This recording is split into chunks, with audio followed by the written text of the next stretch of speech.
Paz do Senhor, povo de Deus, sejam todos bem-vindos. Estou começando mais uma aula aqui pelo canal Casa do Pão. E a proposta agora é comentar sobre o relato das 10 pragas que afligiram o Egito, que está ali no livro de Êxodo, o segundo livro do Pentateuco escrito por Moisés. E hoje vamos comentar a primeira praga, a praga das águas que se tornaram em sangue, que está ali em Êxodo, capítulo 7, versículos 19 a 26. Deus fala para Moisés: dize a Arão para com a sua vara ferir o rio do Egito diante de Faraó. E Arão assim o faz, e as águas se tornaram em sangue em toda a terra do Egito. E a água cheirou mal, o rio cheirou mal, E todos os peixes ali morreram. Então, os magos de Faraó fazem o mesmo, e isso vem endurecer o coração de Faraó, mais ainda, que não quis ouvir ninguém e foi para a sua casa. E as águas em sangue ficaram durante 7 dias e os egípcios tiveram que cavar poços. Então está aí o relato da primeira praga sobre o Egito, as águas em sangue.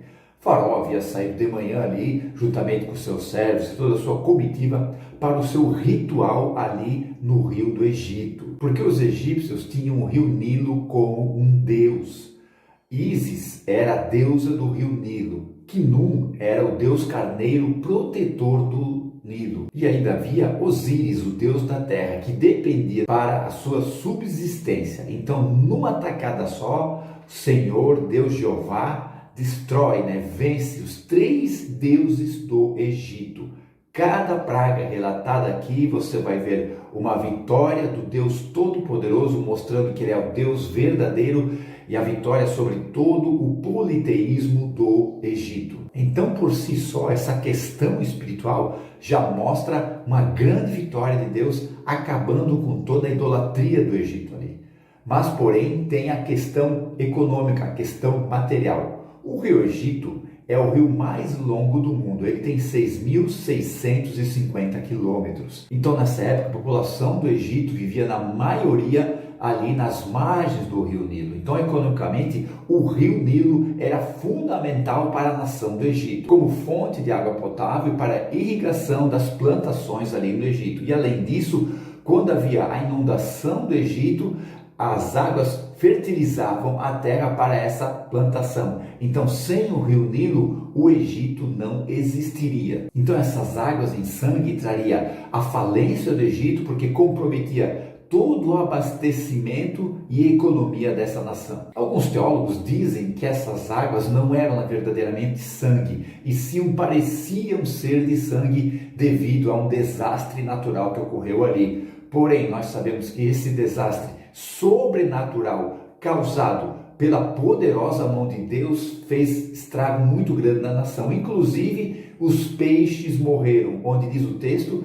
que o rio exalou mau cheiro. É interessante notar que quando Moisés e Arão vão falar com o faraó a primeira vez, o faraó ficou indignado e disse que os hebreus estavam muito ociosos e não permitiu mais que os egípcios levassem a palha para os hebreus fazer o serviço. Então, os hebreus tinham que procurar a sua própria palha e manter a meta diária. Por isso que os anciãos de Israel foram para Moisés e Arão e falaram: olha, vocês têm tornado o nosso cheiro repelente a Faraó. Agora acontece exatamente o contrário, só que de uma forma literal. O maior Deus do Egito está cheirando mal. E o texto diz que Faraó e os seus servos foram testemunhas oculares desse grande e poderoso evento sobrenatural ali.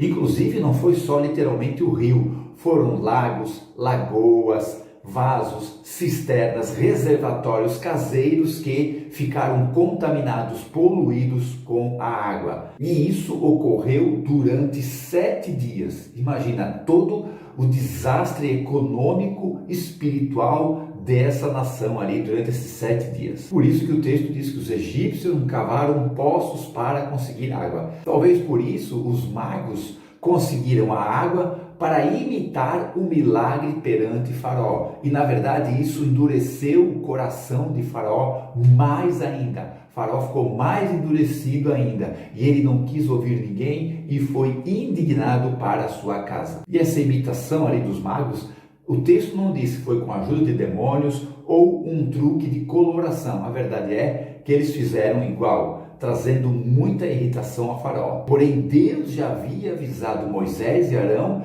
que ele mesmo endureceria o coração de Faraó de uma maneira tal que quando Deus o quebrasse totalmente, Faraó não teria forças psicológicas para impedir o povo de sair. Estava apenas começando a mão de Deus sobre o Egito. A próxima praga que Deus, através de Moisés, traria para o Egito é a praga das rãs. E isso nós vamos comentar no próximo final de semana. Muito obrigado por ter acompanhado esse comentário, essa aula. Deus abençoe. Fiquem todos na paz. Tchau.